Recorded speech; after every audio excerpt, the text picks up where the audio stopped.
Queridos, como estamos de quarentena? Todos bem? Todos quietinhos em casa? Na medida do possível, obviamente, né? Os que precisam sair para trabalhar, tomem cuidado, se protejam, para que muito em breve nós possamos nos encontrar todos bem, né? Então, pessoal, de acordo com o Ministério da Saúde Mental, né, é aconselhável que nós tenhamos um mínimo de rotina nessa fase de isolamento, de distanciamento social, para a gente não dar uma pirada no cabeção, né? Então eu resolvi gravar aqui para vocês a aula que nós teríamos posteriormente da disciplina de farmacognosia e vou fazer também de química farmacêutica, para que nós possamos tanto adiantar o conteúdo quando chegarmos a nos encontrar pessoalmente, nós já temos uma vantagem, quanto para nos sentirmos um pouco produtivos, né? Fazemos a nossa quarentena uma quarentena positiva, né? Agregando conhecimento e não apenas esparramado aí no sofá, porque chega um momento em que você acha que está parado no tempo e no espaço, né? Então, estou aqui no meu escritório, na minha residência, com o meu café, a minha caneta Bic na cabeça, né, para dar aula para vocês. Espero que minha filha não entre aqui, eu vire um meme da internet. E vamos lá falar um pouco sobre metabolismo vegetal secundário. O metabolismo vegetal secundário, sim, antes de começar, eu quero avisar vocês que eu vou gravar essa aula, vou mandar essa aula lá no Classroom, ela vai ficar disponível para que vocês assistam várias vezes, né, para matar a saudade de mim. Vou mandar junto com a lista de exercício que vocês vão responder e depois nós vamos marcar uma videoconferência no Skype para responder essa lista de exercícios e tirar as dúvidas, certo? Vamos fazer isso com farmacognosia e com química farmacêutica, mas essa semana vamos trabalhar só com farmacognosia para não sobrecarregar um pouco vocês, já que a aula ela não é presencial, ok? Então vamos lá entrar no assunto, metabolismo vegetal secundário. Então, pessoal, assim como nós, né, nós seres humanos, as plantas elas também têm metabolismo, que nada mais é do que um conjunto de reações bioquímicas que ocorrem numa célula para manutenção das atividades vitais de um organismo. Então, o metabolismo vegetal, assim como o nosso, ele é direcionado por enzimas específicas para satisfazer exigências fundamentais da célula, como por exemplo, gerar energia em forma de ATP, poder redutor em forma de NADH. A NADH é uma coenzima super importante, ela realiza apenas a transferência de elétrons em todas as reações de óxido-redução da célula. Então, por exemplo, o processo de respiração celular só é possível em presença dessa coenzima, né? Destacando aí a importância do metabolismo vegetal na produção desse composto. Outra exigência fundamental é a biossíntese de moléculas necessárias à sobrevivência, como por exemplo a glicose. A glicose é uma molécula super importante para as plantas, não apenas no que diz respeito ao fornecimento de energia, como também pelo fato de a glicose ser substrato para outras substâncias essenciais à planta, como por exemplo amido, né? A partir da glicose são produzidas outras substâncias, o amido que confere reserva energética ao vegetal, a celulose que confere sustentação ao vegetal e dentre outras tantas substâncias que são utilizadas pelas plantas. Adicionalmente, todos os metabólitos secundários eles são gerados a partir da glicose. Nós vamos ver quando a gente estiver falando sobre as rotas secundárias, como é a produção desses metabólitos secundários a partir da interconexão do metabolismo secundário com o primário, certo? Outra exigência fundamental da célula é a biossíntese de metabólitos secundários, que são substâncias que não são essenciais para, para os vegetais, mas acaba aumentando a probabilidade de sobrevivência deles no meio. A gente vai entender bem direitinho qual é a real importância dos metabólitos secundários para o vegetal quando a gente estiver falando sobre diversas funções que eles ocupam aí em relação ao vegetal com o meio ambiente, certo? Então, o metabolismo vegetal ele é dividido em primário e secundário. O metabolismo primário ele é tido como essencial a todas as plantas e apresenta uma distribuição universal. O que é que significa isso? Significa que toda e qualquer planta, independente da classe, da espécie, da família, ela vai utilizar rotas de metabolismo primário para produzir os mesmos tipos de compostos, certo? Os mesmos tipos de metabólitos primários. Então, quais são os processos que se enquadram no metabolismo primário? Nós temos aí a fotossíntese e o ciclo de Calvin, que é a fase escura da fotossíntese, a glicólise, o ciclo de Krebs, a fosforilação oxidativa. Tudo isso é essencial a todas as plantas, independente da espécie, da família, da classe, do reino, do que for, certo? A partir do metabolismo primário são produzidos metabólitos primários, como glicose, aminoácidos, lipídios, vitaminas, proteínas, sais minerais, todos esses compostos que são essenciais. Já o metabolismo secundário, ele é classificado, ele é tido como restrito a plantas específicas, apresenta uma distribuição restrita. Vamos entender melhor o conceito de distribuição restrita.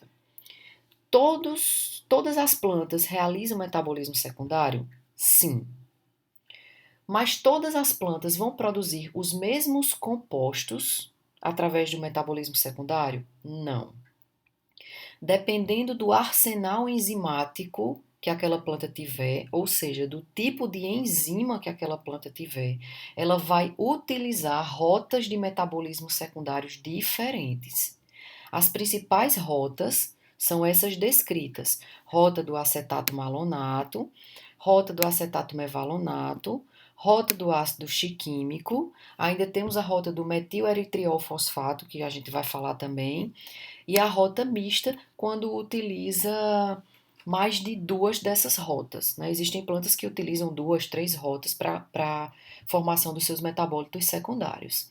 Então, plantas que têm enzimas específicas vão utilizar rotas específicas para produzir classes diferentes de metabólitos secundários. Esses metabólitos secundários, eles são alcaloides, flavonoides, taninos, terpenos, cumarinas, antraquinonas, antocianinas, glicosídeos cianogênicos, saponinas. Então, todos esses compostos que vocês nunca ouviram falar até o momento, né, em relação a plantas, eles são chamados de metabólitos secundários, porque vocês já ouviram falar sobre glicose, aminoácidos, lipídios, vitaminas. Então, todos esses outros são metabólitos secundários e são produzidos por uma determinada classe ou uma determinada família, ou uma determinada espécie de planta. Por exemplo, plantas do gênero da família Papaver e Atropa, por exemplo, a Papaver sonífero e a Atropa belladonna, são plantas que possuem enzimas que direcionam rotas para a produção de alcaloides. Por outro lado, existem plantas do gênero Punica ou até Vitis que têm enzimas específicas que produzem flavonoides e taninos, direciona a rota para a produção dessas outras classes. Como eu falei anteriormente, os metabólitos secundários eles não são considerados essenciais para as plantas, mas eles conferem algumas vantagens, como o aumento da probabilidade de sobrevivência da planta no ambiente. Então, as plantas, por serem seres enraizados, né, seres estáticos, elas acabam tendo que lançar mão da produção de algumas substâncias para se protegerem. Uma das funções dos metabólitos secundários é justamente defesa contra herbívoros. As plantas elas possuem uma habilidade única de reconhecer o ataque de herbívoros. Então, plantas que vivem em regiões com grande quantidade de herbívoros, elas acabam produzindo alcaloides que, por serem substâncias amargas, elas acabam afastando, né, esses predadores pelo gosto residual ruim que deixa quando eles vão lá para comer as estruturas da planta, né? Outra função, né, dos metabólitos vegetais secundários é justamente a produção de substâncias para proteger a planta contra ataques de fungos, bactérias, vírus. Então a planta ela acaba produzindo, direcionando suas rotas metabólicas quando ela é atacada por um micro-organismo para a produção dessas substâncias para debelar esse ataque. Então, substâncias antifúngicas, antibióticas, antivirais também podem ser produzidas pelas plantas para ajudarem, né, a debelar uma patologia que está ocorrendo devido ao micro-organismo. Outra função dos metabólitos secundários é a proteção contra raios ultravioletas e contra o processo de oxidação. Então, as plantas que possuem antocianinas, né, que são tipos de flavonoides, elas geralmente elas são vermelhas, tem uns pigmentos fortes, tem umas cores fortes, né, vermelha, violeta. Então, essas plantas são ricas em antocianinas. Então, essa alta concentração protege, né, é um pigmento que protege as folhas do excesso de luz solar, como se fosse o protetor que a gente coloca para ir à praia. Então, ela acaba absorvendo o raio ultravioleta e impedindo que essa radiação danifique estruturas celulares, assim como danifica as nossas estruturas se a gente for à praia sem protetor solar e passar muito tempo, inclusive, não sei se vocês sabem, mas o índice de radiação ultravioleta está associado ao câncer de pele, né? Então, porque a radiação ultravioleta acaba danificando o DNA celular e também acontece com as plantas. Só que como as plantas não têm a possibilidade de ir a uma farmácia comprar um protetor solar, né? Ela mesma produz o seu protetor solar através desses compostos. Então, plantas que vivem em lugares, ambientes muito abertos, em que a incidência dos raios ultravioletas que a incidência é bem maior, então elas acabam produzindo esses compostos para se defenderem. Outra função das antocianinas é proteger as plantas contra a oxidação. Então, assim como acontece com a gente, né, o metabolismo vegetal gera radicais livres.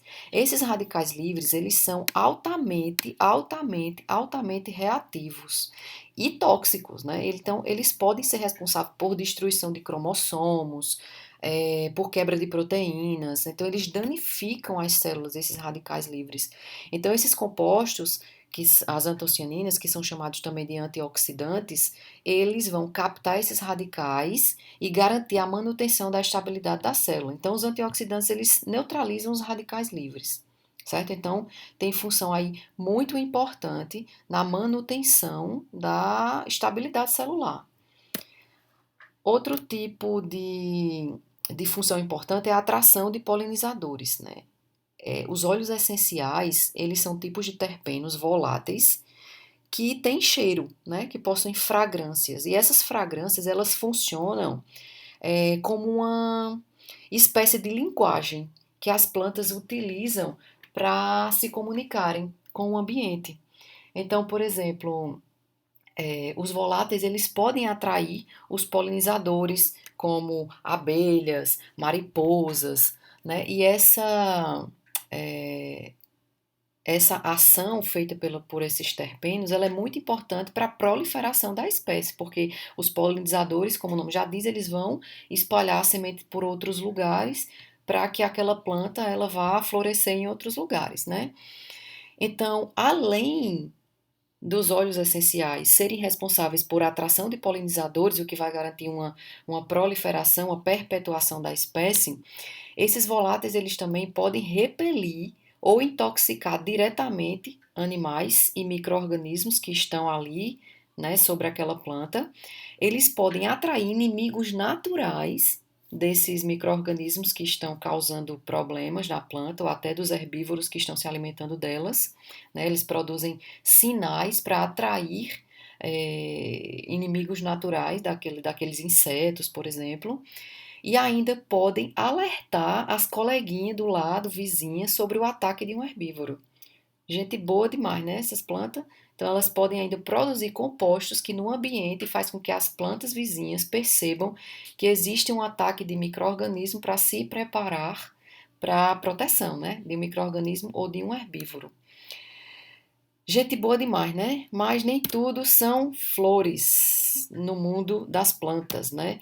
Nós temos aí substâncias fenólicas produzidas por plantas, como o ácido cafeico, que elas podem produzir compostos para inibir o crescimento de plantas da mesma espécie.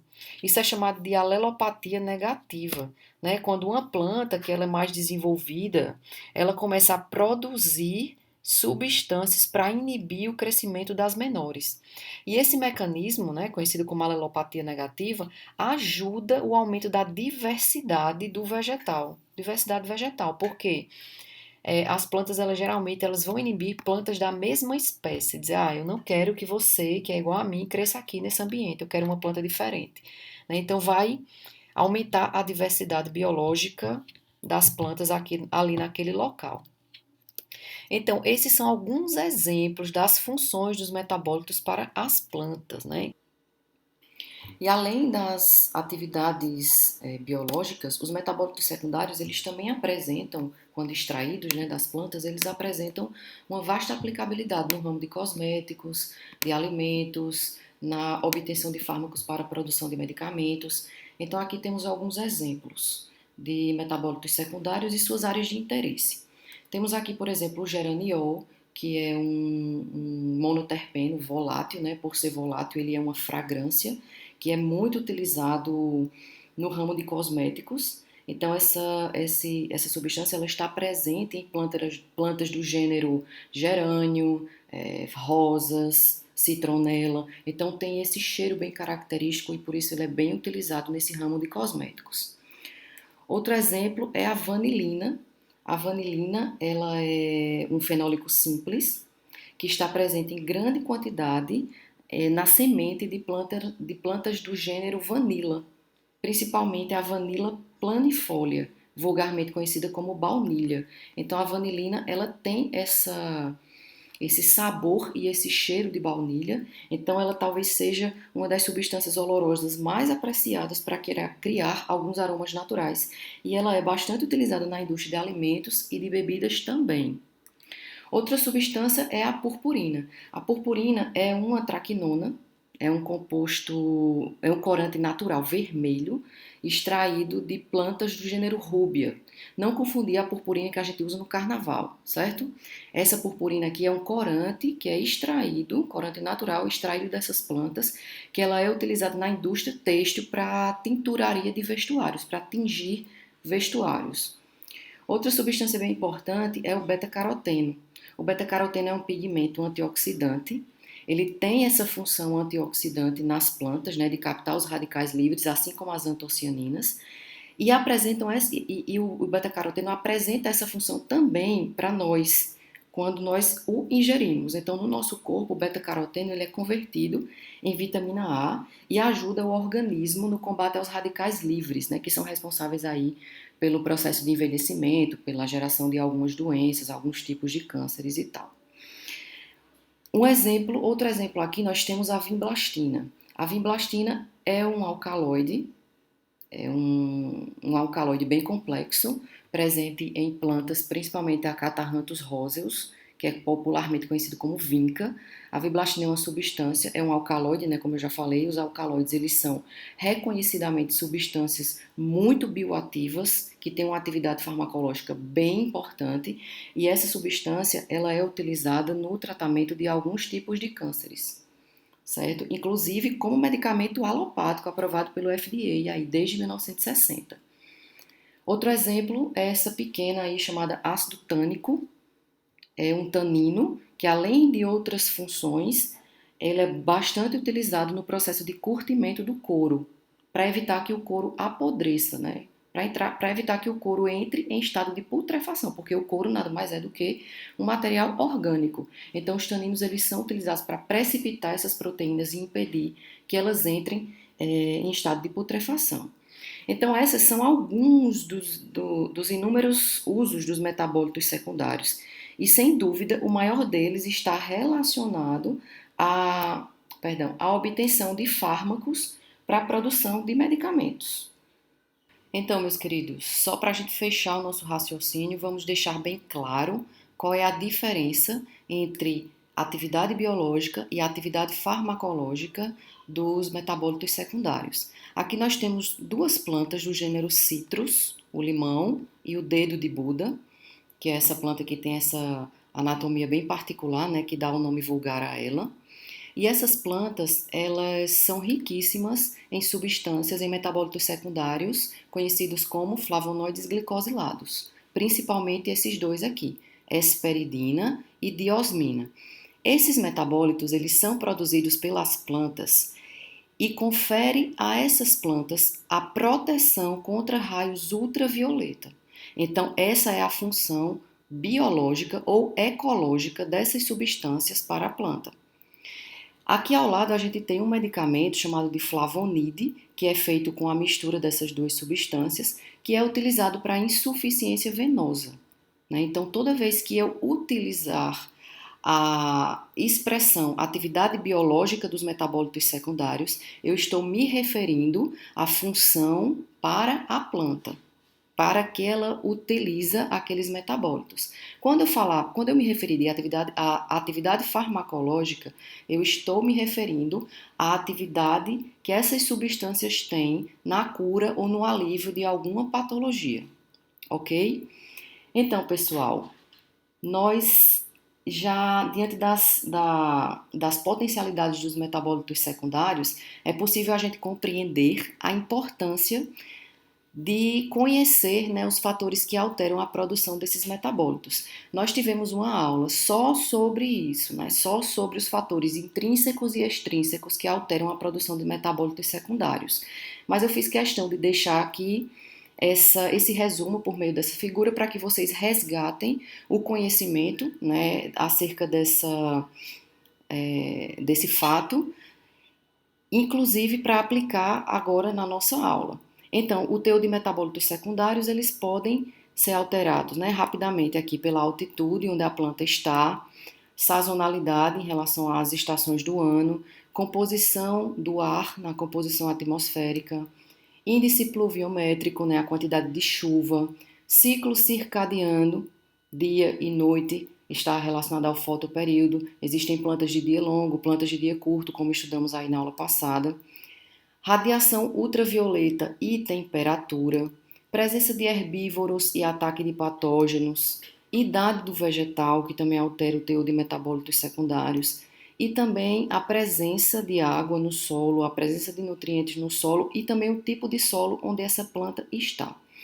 Então, até aqui, né, até esse momento, nós sabemos que as plantas elas possuem metabolismo vegetal dividido em primário e secundário, que o metabolismo secundário é um metabolismo restrito, que a produção de metabólitos é afetada por fatores intrínsecos e extrínsecos. Então, nos resta a última peça desse quebra-cabeça, que é entender quais são as rotas utilizadas para a produção desses metabólitos secundários. Porque só assim nós vamos poder interferir, só esse conhecimento nos oferece a oportunidade de interferir racionalmente sobre esse organismo produtor, para direcionar a produção desses metabólitos de interesse. Então, para tanto, nós precisamos estudar a biossíntese dos metabólitos secundários, as rotas pelos quais os metabólitos eles são produzidos, ok? Então, a biossíntese desses metabólitos ela é realizada por rotas específicas, que são interconectadas com rotas básicas. Então, as rotas primárias e as rotas secundárias, elas são interconectadas. Inclusive, um grupo reduzido de metabólitos primários, ele serve como precursor para a biossíntese dos secundários. Então, aqui a gente pode ver uma visão geral sobre o metabolismo vegetal, do metabolismo vegetal, né? Iniciado pela fotossíntese, que é o processo que inicia uma rota primária, com a produção de glicose. Em verde, a gente pode observar aqui os metabólitos primários, como carboidratos, nucleotídeos, lipídios, proteínas. Em azul, os metabólitos secundários, divididos em 3 grandes grupos: terpenos, aromáticos e compostos nitrogenados. E em rosa nós vemos aqui as rotas metabólicas secundárias, pelo menos as principais que são utilizadas para produzir os metabólitos secundários. Antes da gente entrar nas rotas, vamos entender como identificar essas substâncias, né, terpenos, compostos aromáticos e compostos nitrogenados, através da visualização das suas estruturas. Certo? Então, os terpenos, eles são moléculas formadas pela união de unidades isoprênicas, que essa é a unidadezinha aqui, ó, como se fosse um pedaço de molécula que tem 5 carbonos. 1, 2, 3, 4, 5. Então, aqui nós podemos observar um terpeno e em vermelho aqui destacado nós temos a quantidade de unidades isoprênicas que esse terpeno tem. Então, aqui a gente tem uma unidade, 2 unidades, 3 unidades e 4 unidades, certo? Então, terpenos e esteroides, que são derivados do terpeno, são substâncias que apresentam união dessas unidades isoprênicas. Os compostos aromáticos são aqueles compostos que possuem pelo menos um anel aromático. Eu acho que vocês lembram lá em química que um anel aromático, ele é este anelzinho aqui, né? Este anelzinho aqui, com a presença de ligações duplas simples alternadas. Então, os compostos que possuem pelo menos um anel aromático, eles são compostos aromáticos. E quando esses compostos aromáticos estão ligados a uma hidroxila, pelo menos uma hidroxila, esses compostos aromáticos eles recebem o nome de compostos fenólicos, porque toda essa estrutura aqui, né, toda essa estrutura em vermelho, ela é chamada de fenol na química orgânica, certo? Os alcaloides são os facinhos de identificar. São compostos que contêm pelo menos um átomo de nitrogênio. Esse átomo de nitrogênio, ele pode estar dentro de um ciclo, né, como aqui, ou pode estar fora, que é isso que classifica, tem uma classificação de alcaloides baseada no fato desse nitrogênio estar dentro ou fora de um ciclo, mas isso aí a gente vai ver um pouco mais para frente, ok? Os compostos aromáticos, eles se subdividem em várias outras classes. Como eu falei, terpenos, aromáticos e alcaloides são grandes grupos, certo? Dentro de aromáticos, nós ainda temos algumas classes. Cumarinas, que são substâncias que apresentam 2 anéis, sendo um anel aromático, que é esse caracterizado pela presença de duplas simples alternadas, e um anel de 6 membros, no qual nós temos aqui um éster cíclico. Por isso que essas substâncias elas são conhecidas também como ésteres cíclicos ou lactonas.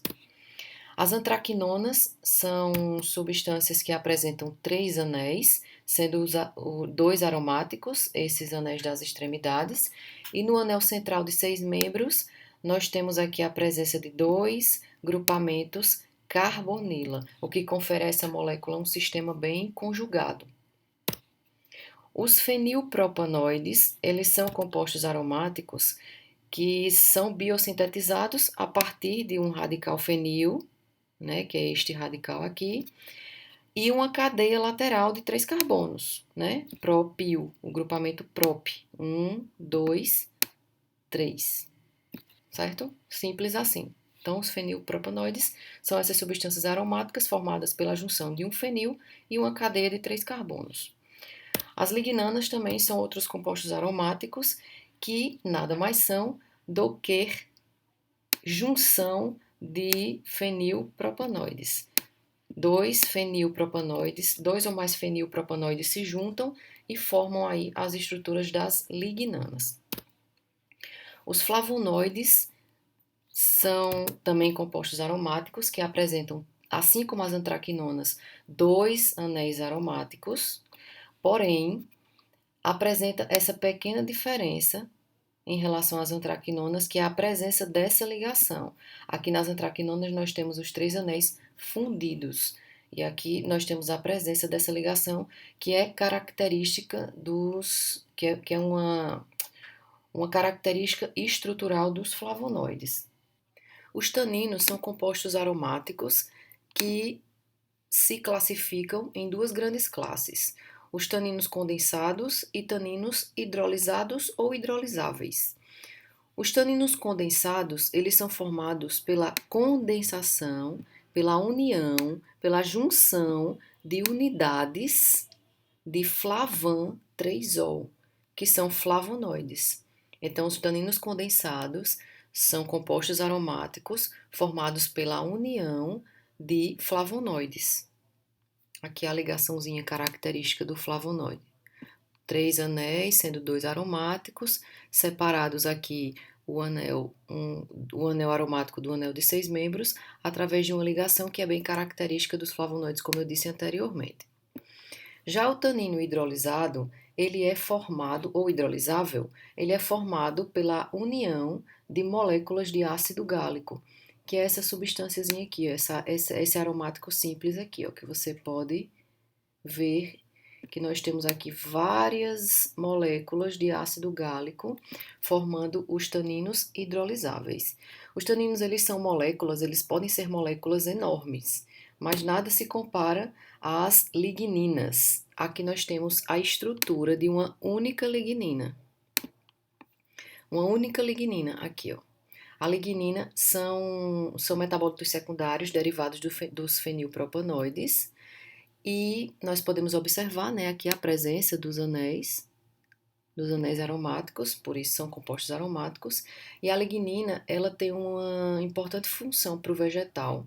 Ela, juntamente com a celulose, ela confere a rigidez da parede celular vegetal.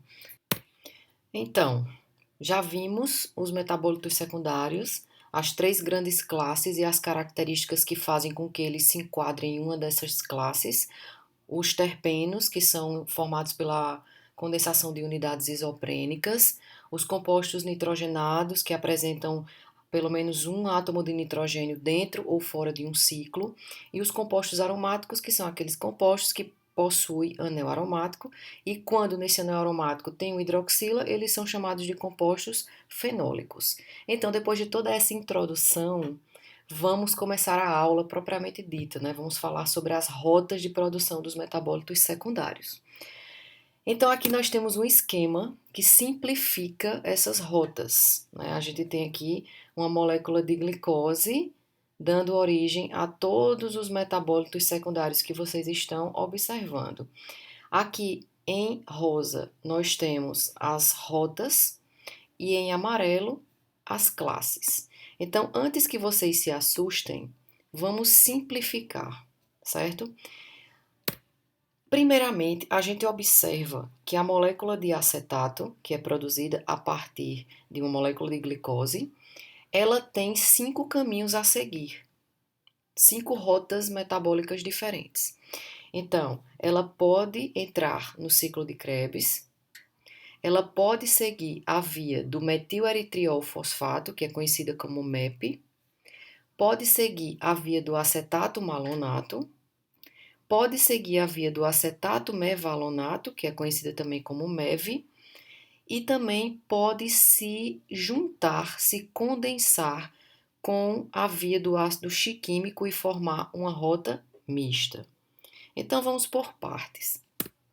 Quando o acetato entra no ciclo de Krebs, que é uma rota primária, como eu falei para vocês lá no começo, ele acaba gerando aminoácidos alifáticos, como a ornitina e a lisina, que vão dar origem a algumas classes de alcaloides. Quais são os alcaloides? São aqueles metabólitos que possuem nitrogênio, né? Então, algumas classes de alcaloides, elas são geradas a partir da entrada desse acetato no ciclo de Krebs, que é uma rota primária, porém produz metabólitos secundários. Então, como é que acontece? A gente tem aqui a molécula de acetilcoenzima A entrando no ciclo de Krebs e produzindo esses 2 aminoácidos alifáticos. O que são alifáticos? São abertos, né? Aminoácidos de cadeia aberta. Aqui a gente pode observar a presença do nitrogênio. Todo aminoácido ele tem nitrogênio. Então, não é de se estranhar que a partir desses aminoácidos vão ser gerados metabólitos como alcaloides, que são metabólitos nitrogenados. Então, a partir da ornitina, são gerados classes de alcaloides pirrolidínicos, pirrolizidínicos e alcaloides tropânicos. Aqui estão representados os seus esqueletos básicos. A partir do aminoácido alifático lisina, são gerados outras classes de metabólitos, como os alcaloides piperidínicos e piridínicos. Aqui nós temos alguns exemplos de medicamentos com fármacos que são produzidos com substâncias que são produzidas por essa rota do acetato entrando no ciclo de Krebs. Então, nós temos aqui 3 alcaloides tropânicos, a morfina, o ipatrópio e a escopolamina. A morfina é um fármaco narcótico que possui um alto poder analgésico. O ipatrópio, que também é um alcaloide tropânico, ele é vendido sob nome comercial de Atrovent, né, um medicamento broncodilatador, que é utilizado aí para aliviar as vias aéreas médias e grandes, né, nos pulmões. A escopolamina, vendida aí como Buscopan, né, Buscopan simples, que é um fármaco anticolinérgico indicado para o tratamento de cólicas, né? E aqui nós podemos observar em todas essas substâncias, todos esses metabólitos, em todos esses alcaloides, a presença do anel tropânico, certo? É esse anel aqui que é bem característico. Outra substância derivada dessa rota do acetato entrando no ciclo de Krebs, outro tipo de alcaloide, é a nicotina, que é um alcaloide piridínico. A nicotina ela é utilizada como medicamento para tratar indivíduos dependentes do cigarro, né, para aliviar os sintomas da abstinência quando a pessoa decide parar de fumar. E aqui a gente tem o anel piridínico desse tipo de alcaloide. Ok? Outros 2 possíveis caminhos que o acetato pode seguir no metabolismo vegetal é a rota do metileritriol-fosfato, conhecida como MEP, e a rota do acetato mevalonato, conhecida também como MEV. É importante a gente ressaltar que tanto a rota do metileritriol-fosfato como a rota do acetato mevalonato vão produzir os mesmos tipos de compostos, terpenos e esteroides. E que essas rotas, elas produzem apenas esses tipos de compostos. A rota do acetato mevalonato, ela é uma rota mais principal na obtenção desses compostos. A rota do metileritriol-fosfato ela é mais secundária, mas ela também acontece. Então, vamos ver como é o processo.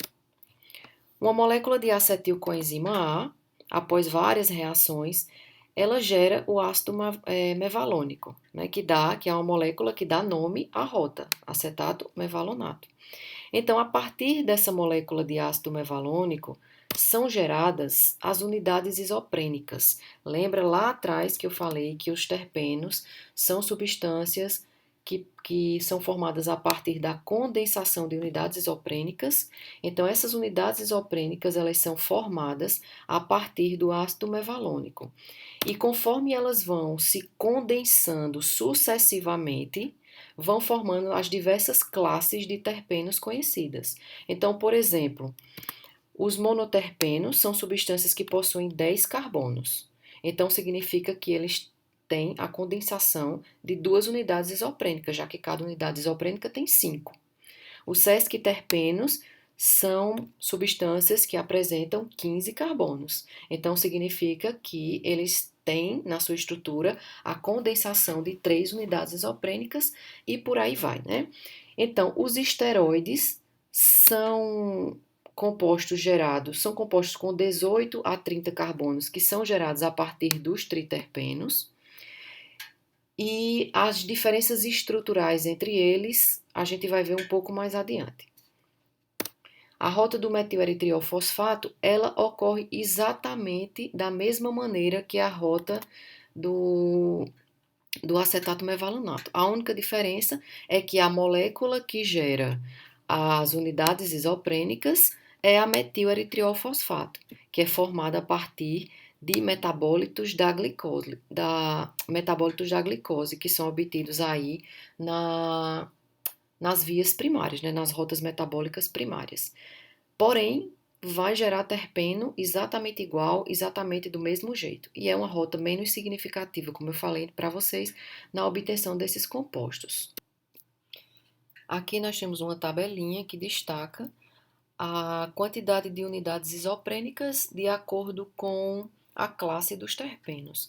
Então, nós temos os monoterpenos com 2 unidades, os sesquiterpenos com 3, os diterpenos com 4, os triterpenos com 6, os tetraterpenos possuem 8 e por aí vai, né? Os terpenos são como quebra-cabeça, né? Que são moléculas formadas a partir da junção de pecinhas menores, que são as unidades isoprênicas. Então, nós temos aqui alguns exemplos de compostos produzidos por essa rota do acetato mevalonato. Nós temos aqui monoterpenos, como mentol e cânfora, que são voláteis, que são bastante utilizados na produção do Vic Vaporub, auxilia no alívio da tosse, em sintomas de congestão nasal, né? Eles agem como descongestionantes. O alfa-humuleno e o beta-cariofileno, que são dois sesquiterpenos utilizados na produção do medicamento Acheflan, que é um anti-inflamatório local, que é utilizado para o alívio de dores musculares decorrentes de processos inflamatórios locais. Inclusive o beta-cariofileno parece um peixinho aqui. Mas, voltando, né? A foscolina é um diterpeno, outro exemplo, né? Um diterpeno cíclico, e é utilizado, entre outras coisas, entre outras funções, para o auxílio na perda de peso. A alfa e a beta-amirina são exemplos de triterpenos que possuem algumas atividades benéficas, como anti-inflamatório, citoprotetor, ok? Então, outra rota que é utilizada pelo acetato é a rota do acetato malonato. Não confundir com acetato mevalonato, certo? A rota do acetato malonato, ela produz, dentre outras substâncias, né, ela produz principalmente ácidos graxos, antraquinonas e acetogeninas.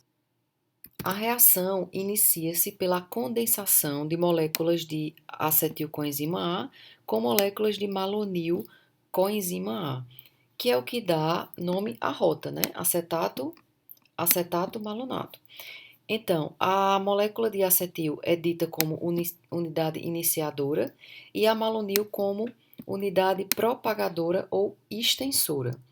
Então, as sucessivas uniões dessas moléculas faz com que sejam geradas substâncias chamadas de polissatídeos, que são substâncias que apresentam poli, uma grande quantidade de grupos ceto, que está representada aqui entre colchetes. Então, a partir da formação desses polissatídeos, dois caminhos podem acontecer. Quando não há a redução desses grupos, você vê que eles permanecem todos aqui, ó, os grupos ceto, eles permanecem todos aqui. Quando não há a redução desses grupos ceto, são formados compostos classificados como aromáticos simples. Um exemplo são as antraquinonas que nós já vimos aí anteriormente, que são compostos aromáticos que apresentam esses dois anéis aromáticos na extremidade. A formação da antraquinona, ela só é possível através dessa via do acetato malonato por causa da condensação desses polissatídeos. A molécula, ela meio que dobra, ela dobra e condensa, ela dobra sobre ela mesma e fecha, formando, fundindo todas as partes, né, e formando os anéis aromáticos e o anel de 6 membros. Por que eu digo que isso é possível através da condensação de polissatídeos? Porque os aromáticos, eles são formados majoritariamente pela rota do chiquimato e pela rota mista. Então, é como se a formação das antraquinonas fosse uma exceção. É como se fosse uma exceção à rota do acetato malonato, que é possível através da condensação desses polissatídeos. Ok? Então, quando ocorre redução dos grupos ceto, né? Você vê aqui, ó, os grupos cetos eles foram reduzidos, eles sumiram aqui. Quando ocorre redução desses grupos, outros tipos de compostos são formados, como as acetogeninas e os ácidos graxos. Quais são as características principais desses compostos? Ambos os compostos apresentam uma longa cadeia, uma extensa cadeia, né? Tem um grande número de carbonos. As acetogeninas, adicionalmente, possuem um anel lactônico terminal, que é esse anel aqui, e os ácidos graxos apresentam como característica principal um ácido carboxílico terminal. Não confundir ácido graxo e acetogenina com terpenos. Aqui nós não temos unidades isoprênicas. Os ácidos graxos, eles são compostos grandes, alifáticos, que possuem na sua extremidade um ácido carboxílico terminal. Ok? Então vamos para frente. Nós temos aqui alguns metabólitos que são gerados, que são produzidos a partir dessa rota do acetato malonato. Nós temos aí o cromoglicato, né, que é um exemplo de cromona, que é produzido quando não há redução dos grupos ceto através dos polissatídeos. É um antihistamínico que é utilizado para o tratamento e prevenção de rinite alérgica. A anonacina é uma acetogenina. Olha só aqui, um composto alifático com um anel lactona terminal. Composto grande, alifático, com um anel lactona terminal, que é produzido em grandes quantidades por plantas do gênero Anona, principalmente graviola.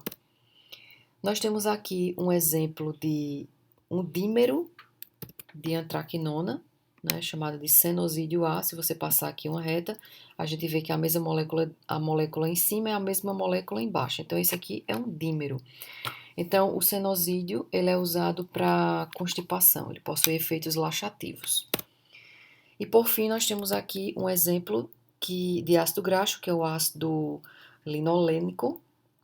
Então, o ácido linoleico, ele é um dos compostos majoritários do óleo de prímula, é um ácido graxo essencial, que pertence à família dos ômega 6 e é um ácido graxo essencial à dieta humana.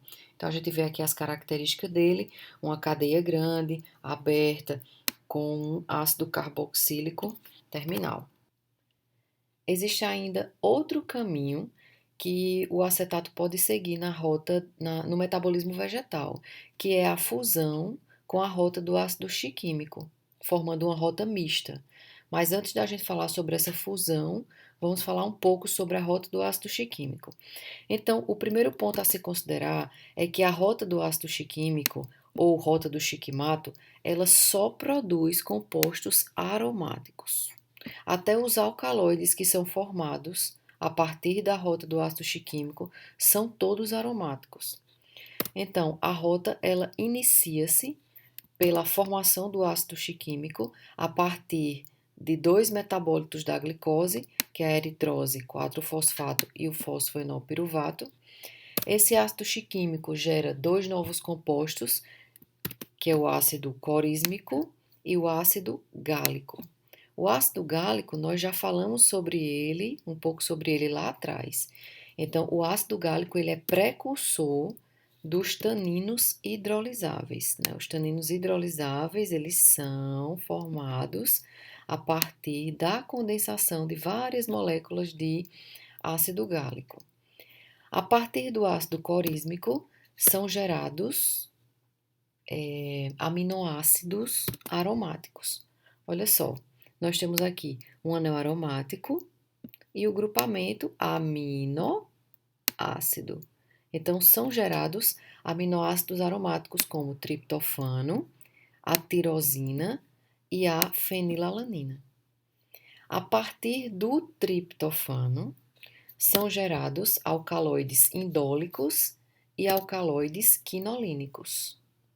A partir da tirosina, são gerados alcaloides isoquinolínicos e benzil-isoquinolínicos, todos compostos com nitrogênio e anel aromático, certo? Então, a partir da fenilalanina, por sua vez, é formado o ácido transcinâmico, que gera todos os fenilpropanoides, que nós já vimos aí alguns exemplos, como as lignanas, as cumarinas e as ligninas.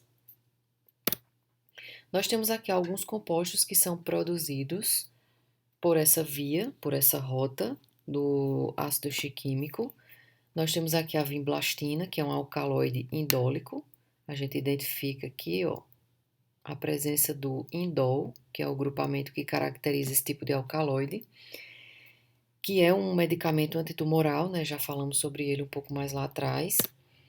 A hidroxicloroquina, que é um medicamento aí que está nos trend topics, né? Porque está sendo aí estudado para a cura do coronavírus, motivo pelo qual nós estamos tendo essas aulas, né, online. E a hidroxicloroquina é um alcaloide quinolínico, aqui nós temos o grupo quinolínico, que é utilizado para o tratamento e prevenção de malária sensível a esse fármaco, sensível à cloroquina. E também no tratamento de artrite reumatoide, de lúpus. Outro exemplo é a varfarina, que é uma cumarina, produzida também por essa rota do ácido chiquímico, que é um anticoagulante, e a podofilotoxina, que é um exemplo de lignana, que é uma substância antimitótica extraída de plantas do gênero Podophyllum, e é uma substância antimitótica que é utilizada no tratamento de verrugas genitais, causadas pelo papiloma vírus humano. Por fim, falaremos agora sobre a rota mista, a rota que envolve o ácido chiquímico e o acetato. Antes de entrarmos nessa rota, então vamos falar que ela produz também apenas compostos aromáticos, assim como a rota do ácido chiquímico isolada, sozinha. Então, a partir da condensação dessas duas rotas, são produzidos apenas compostos aromáticos, como antraquinonas, taninos condensados e flavonoides. Então, a rota inicia-se pelo ácido chiquímico, produzindo fenilalanina, produzindo ácido transinâmico e o p-cumaroil-CoA, que nada mais é do que um fenilpropanoide. Então, até aqui nós temos a rota normal do ácido chiquímico. Só que o que é que acontece? Chega uma molécula de malonil-CoA proveniente da rota do acetato malonato e se condensa com esse p-cumaroil-CoA. Então, se a planta ela possuir uma enzima chamada de chalcona sintase, vão ser formados metabólitos denominados de chalconas. Se a planta possuir enzimas estilbeno sintase, vão ser formados metabólitos conhecidos como estilbenos, que são os precursores do resveratrol. A partir das chalconas, serão produzidos metabólitos como flavonoides, antocianinas, que são tipos de flavonoides, e taninos condensados, que são condensados de flavonoides. Ok? Então, nós temos aqui alguns medicamentos, alguns compostos que são produzidos por essa rota. Nós temos aqui a quercetina, que é um tipo de flavonoide. A quercetina, ela é utilizada também no combate aos radicais livres, ela é antioxidante e anti-inflamatória, utilizada também para fortalecer a imunidade. O resveratrol é um tipo de estilbeno, o principal tipo de estilbeno. Ele é um composto polifenólico que é encontrado em grande quantidade nas sementes de uva e, consequentemente, no vinho. Então, é pela molécula de resveratrol que existe a indicação de você tomar uma taça de vinho todos os dias para se manter bem, para se manter saudável, porque o resveratrol é um poderoso antioxidante, então ajuda no combate aos radicais livres. A vitexina é uma flavona glicosilada, é outro tipo de flavonoide que é encontrada em espécies de passiflora, e é um medicamento utilizado para ansiedade, distúrbios do sono. Eu estou falando aqui de algumas classes de flavonoides, né, tipos de flavonoides. Então, vocês não se apressem nem se preocupem, né, que quando a gente estiver falando especificamente sobre cada classe de metabólito vegetal secundário, nós vamos detalhar as subclasses. Então, todas as subclasses de alcaloides, como a gente falou, tropânicos, piridínicos, pirrolidínicos, todas essas subclasses elas vão ser trabalhadas quando nós estivermos trabalhando o assunto de alcaloides e todas as subclasses de flavonoides quando nós estivermos trabalhando especificamente a classe dos flavonoides. Então, nós temos aqui uma substância complexa para mostrar para vocês que às vezes, a produção de uma dessas substâncias, de uma substância assim bem complexa, ela pode utilizar mais de duas rotas metabólicas. Então, a gente observa aqui nessa molécula a presença de compostos aromáticos, né, provenientes da rota do xiquimato, grupos acetil, derivados do piruvato, proveniente da rota do acetato, e também unidades isoprênicas, derivadas da rota do acetato mevalonato, né, da rota do mevalonato. Então, pessoal, nós vimos as principais rotas de produção dos metabólitos secundários, as principais classes produzidas. Nós não falamos, obviamente, sobre tudo, porque são muitas, mas vimos as principais, as mais importantes. E eu deixo vocês aqui com alguns apontamentos, algumas ideias, algumas coisas que vocês precisam fixar também, né? Dar um pouco mais de atenção, não apenas a isso, mas também a isso, que é deixei aqui algumas informações. Terpenos e esteroides são formados pela rota do MEP e pela rota do MEV. Essas rotas só formam esses dois tipos de compostos, terpenos e esteroides, sendo a rota do mevalonato a rota principal de produção desses compostos. Os alcaloides são formados por várias rotas metabólicas. E isso não quer dizer que os alcaloides eles tenham rota mista. Não, eles são formados por diversas rotas a partir de aminoácidos alifáticos, como a ornitina e lisina, por meio do ciclo de Krebs, e aminoácidos aromáticos, como triptofano, fenilalanina e tirosina, a partir da rota do ácido xiquímico. Outra coisa, compostos fenólicos são majoritariamente produzidos pela rota do ácido xiquímico e pela rota mista, que é a rota que utiliza o ácido xiquímico junto com a rota do acetato.